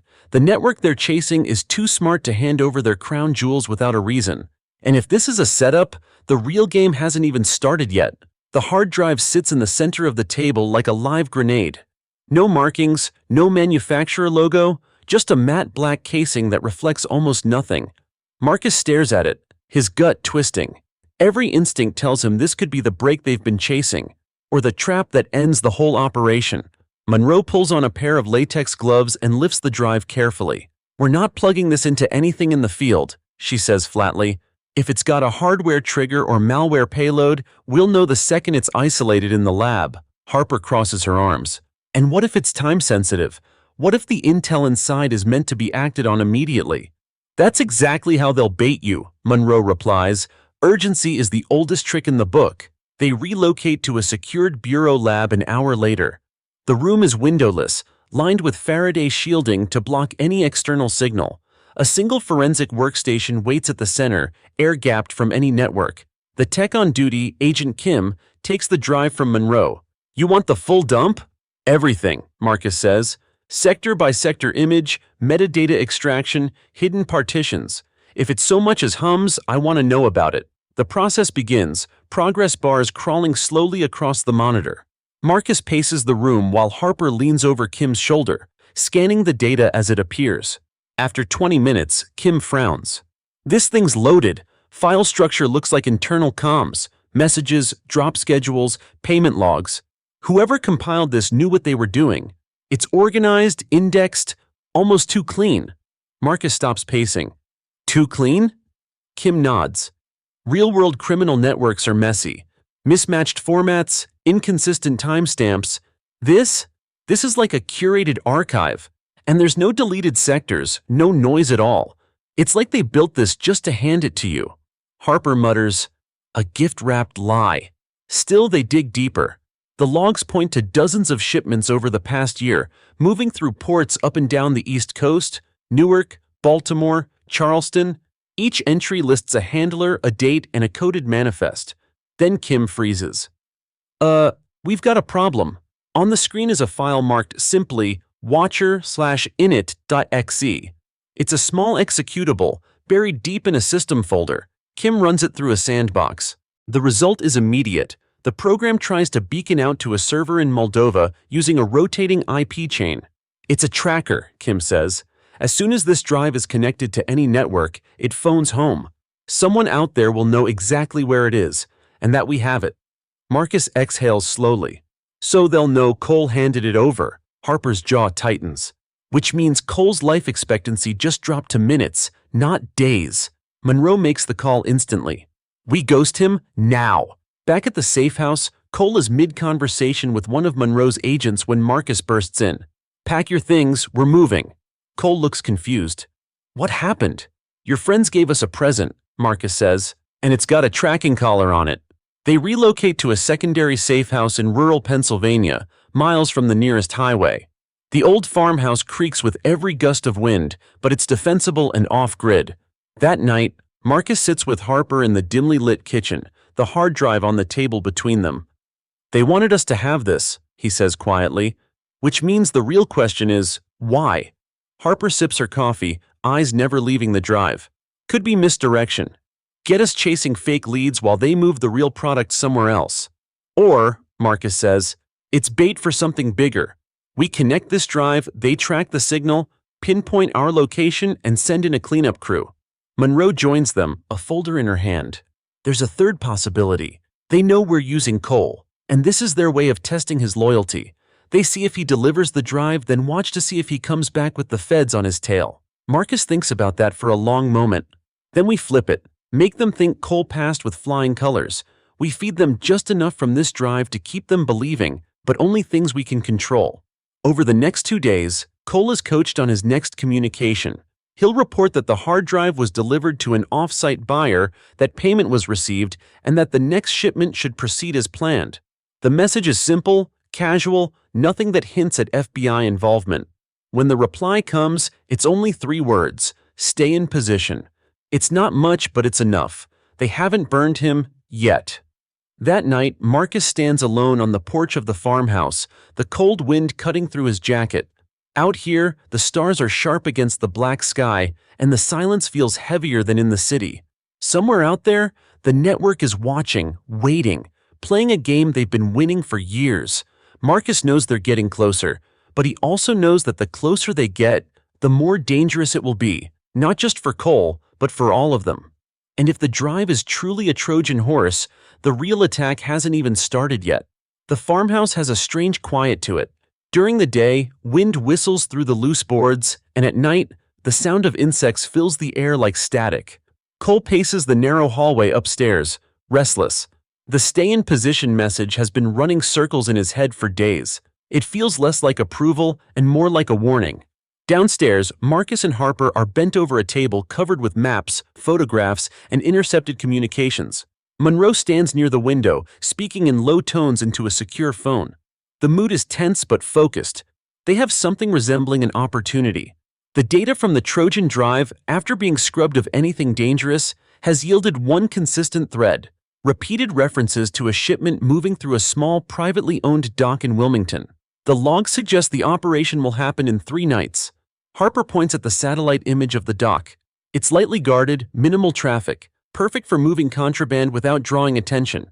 If the logs are real, this is where we can make a hard grab. Marcus isn't convinced. If the logs are real, that's the problem. They could be leading us straight into a dead end, or worse, an ambush. Cole comes down the stairs, overhearing the last part.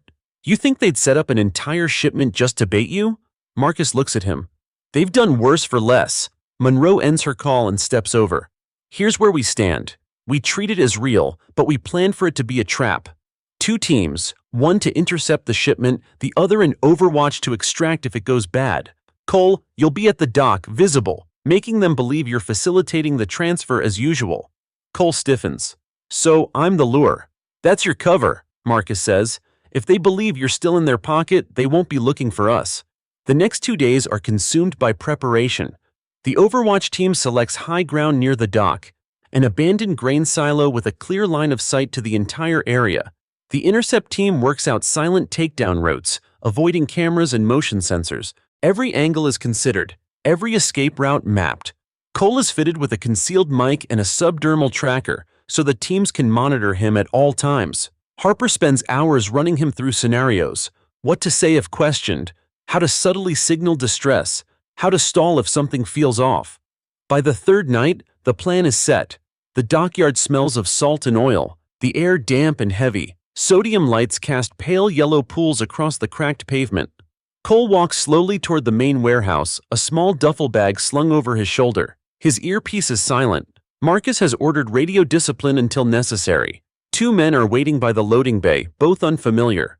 One wears a windbreaker despite the mild night. The other smokes casually, eyes scanning the yard. Windbreaker steps forward. You're late. Cole shrugs. Had to make sure I wasn't followed. The man smirks. Smart. Bring it in. Inside the warehouse, a small crew moves crates from a shipping container to a flatbed truck. The crates are marked with generic produce labels, but Cole can see the faint stencil of serial numbers underneath, numbers he recognizes from the drive's logs. He sets the duffel on a workbench just as planned. The man in the windbreaker unzips it, glancing at the contents.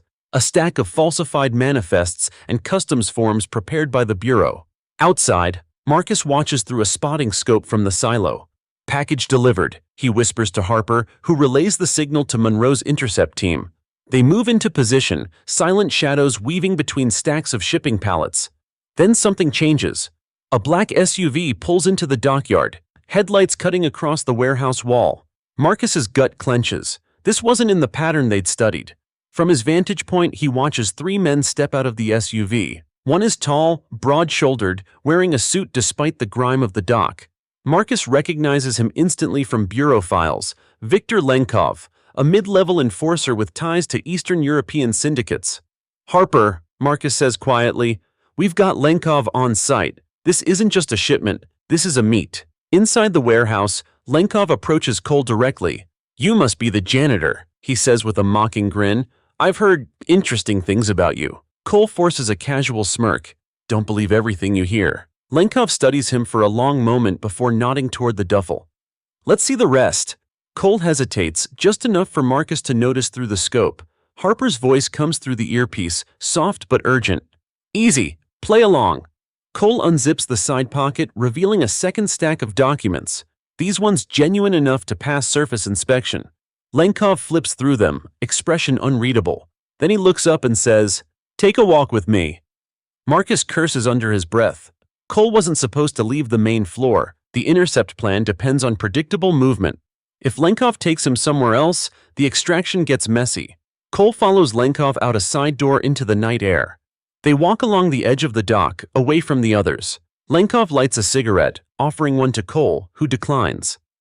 "You know," Lenkov says, exhaling smoke, "people talk. Some say you're too careful, too clean. Like maybe you've got other loyalties." Cole meets his gaze evenly. "And some people talk too much." From the silo, Marcus can't hear the words, but he can see the body language. Lenkov is testing him. And if Cole fails that test, they'll find his body in the river before sunrise. Monroe's voice crackles in Marcus's earpiece. "Do we pull him?" Marcus hesitates, eyes fixed on the 2 figures at the water's edge. "Not yet. If he walks back inside with Lenkov, we're still in play. If not..." He doesn't finish the sentence. In the distance, the sound of a ship's horn echoes over the water. Cole knows every second he stays out here, the risk grows. But if he shows fear, he's done. He keeps his voice steady. "If you've got questions, ask them. Otherwise, I've got work to do." Lenkov stares at him for a long moment, then flicks the cigarette into the water. "Let's get back to work." They walk back toward the warehouse, and Marcus finally exhales. But the relief is short-lived. As they step inside, Cole spots something new. A second shipping container at the far end of the dock. One that wasn't in the logs. One the crew is loading with crates far heavier than produce. And just like that, Cole realizes the drive didn't lie. It just didn't tell the whole story. The second container sits in the far shadowed corner of the dockyard, its steel surface mottled with rust and old paint. The crew moves around it with a deliberate rhythm, their posture more guarded than with the produce-marked crates. Each time a crate is lifted, it's handled with both care and urgency, as if the contents are valuable and dangerous. Cole's eyes track every movement while keeping his own posture loose, casual. Inside, though, his pulse is hammering. This container wasn't mentioned in the drive's logs. That means whatever's inside it is the true cargo, hidden behind the decoy shipment. From the silo, Marcus adjusts his spotting scope, zeroing in on the container. "Harper, tell me you're seeing this." "I see it," she replies, voice tight. "Those crates are smaller, heavier. Not food. Could be weapons, high-grade narcotics, or tech." Monroe cuts in over the comms. "If that's the real load, we can't let it leave the dock." Marcus's jaw sets. "Then we move on my mark." Inside the warehouse, Lenkov oversees the transfer with his hands clasped behind his back, occasionally giving sharp orders in a language Cole can't place. 2 of the workers carry a crate toward the flatbed truck parked just outside. The truck's engine is already running, exhaust drifting into the night air. Cole takes a step toward the container, pretending to check the manifest on a clipboard. One of the guards moves to block him. "Not your job," the man says flatly. Cole gives a small shrug, stepping back, but his mind is already working. He needs to get a closer look before Marcus calls the play. Over the comm, Harper's voice comes in low. "Cole, If you can mark the container for the intercept team, they can prioritize it when we move. Cole pretends to tie his boot, using the motion to palm a small piece of reflective tape from his pocket. Standard bureau kit for tagging assets. As he straightens, he brushes casually against the container's lower edge, pressing the tape into place where it will catch the infrared beam from the intercept team's gear. Marcus sees the faint glint through his scope. Tag confirmed. We're good to go. But before he can give the order, the situation changes. Another black SUV rolls into the yard, followed by a second truck. More men pile out, heavily armed and moving with purpose. Marcus recognizes the type. Professional muscle, not dock workers. Harper mutters, "That's not a routine loadout. They're reinforcing." Monroe's voice is calm but sharp. "If we wait any longer, they'll have enough firepower to hold this dock against an army." Marcus exhales slowly. "All teams, go." The intercept team moves like shadows, emerging from the darkness between shipping stacks. Suppressed rifles cough quietly as they drop the outer guards before alarms can be raised. From his vantage, Marcus tracks each takedown, calling shifts in position. Inside, Cole hears the faint thud of bodies hitting the ground and knows the clock is ticking. Lenkov, sensing something is off, barks an order and heads toward the second container. Cole steps into his path. "Where's the fire?" Cole asks, forcing a half smile. Lenkov narrows his eyes. "Move." Cole shakes his head. "Not until you tell me what's in there." The enforcer's patience snaps. He grabs Cole by the collar, shoving him hard against a stack of crates. "You ask too many questions for a janitor." That's when the first flashbang goes off. The room is filled with blinding white light and a concussive blast. Workers stumble, guards reach for weapons, and the intercept team pours in. Marcus's voice is in Cole's ear. "Get clear!"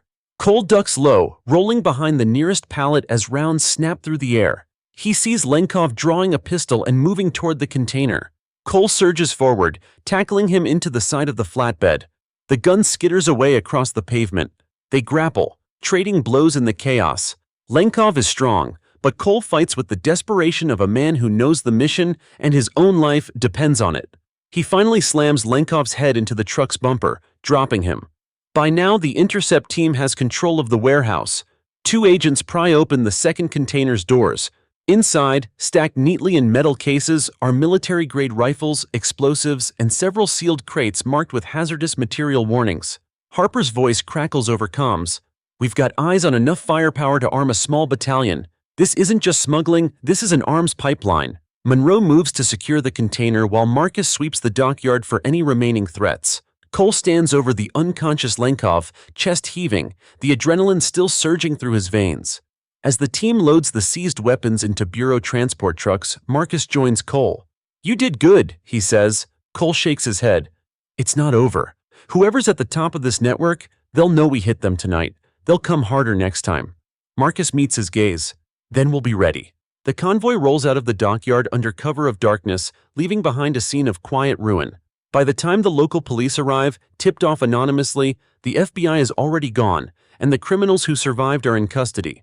Later, back at the farmhouse safe house, Cole sits at the kitchen table, a mug of untouched coffee in front of him.